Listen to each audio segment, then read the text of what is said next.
Today, we are diving deep into one of the most grueling, intense, and honestly, life-changing experiences in all of medicine, the internship year.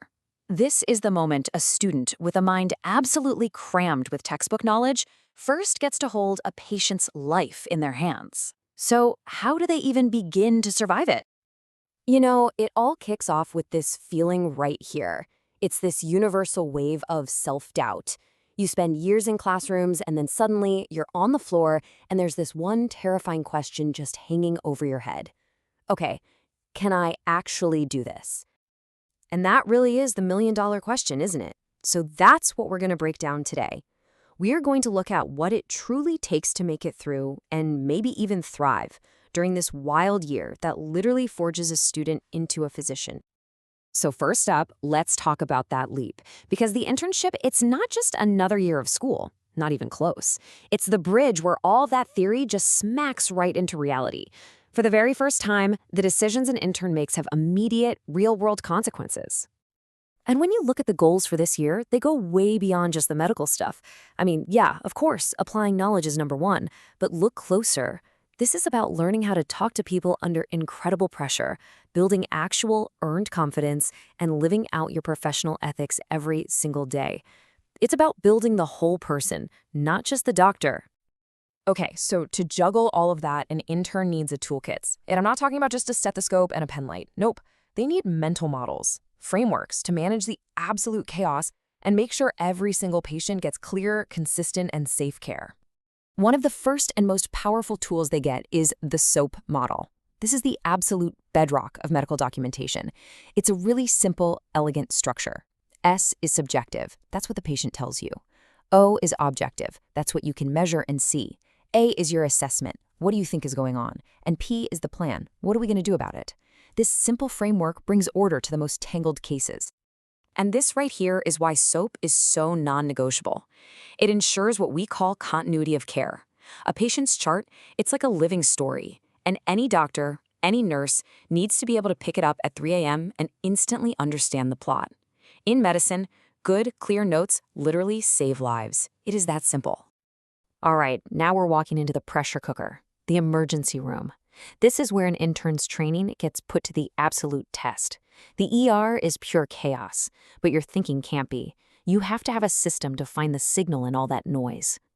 And the system for all that chaos is the ABCD approach. This is the gold standard. You don't get fancy. You don't jump to a rare diagnosis.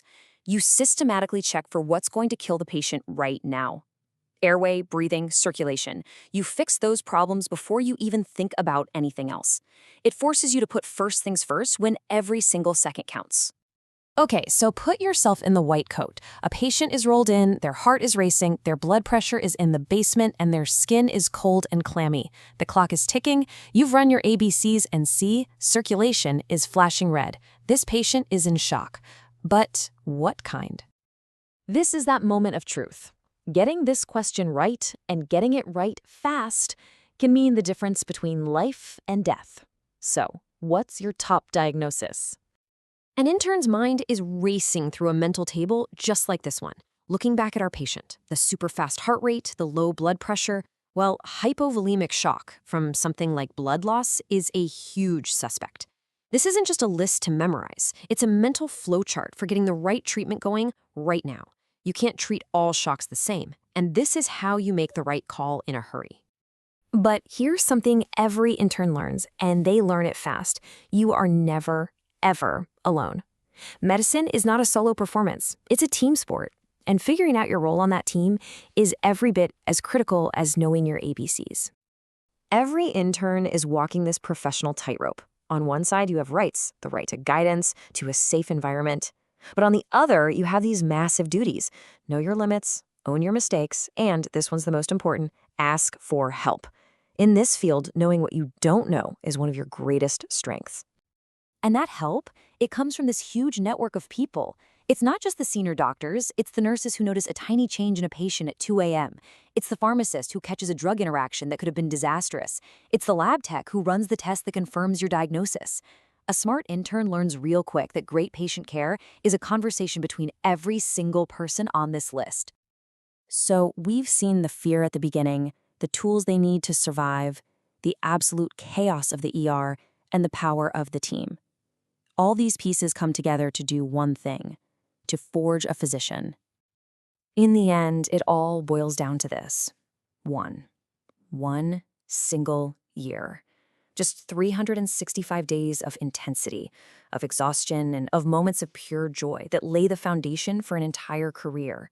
The habits you build, the skills you master, the resilience you find, it all starts here, and it lasts a lifetime.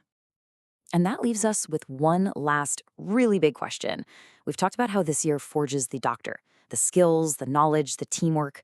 But what about the person inside that white coat? What forges their empathy, their grit, their humanity through all the pressure and all the triumphs? That's the part of the journey you just can't find in any textbook.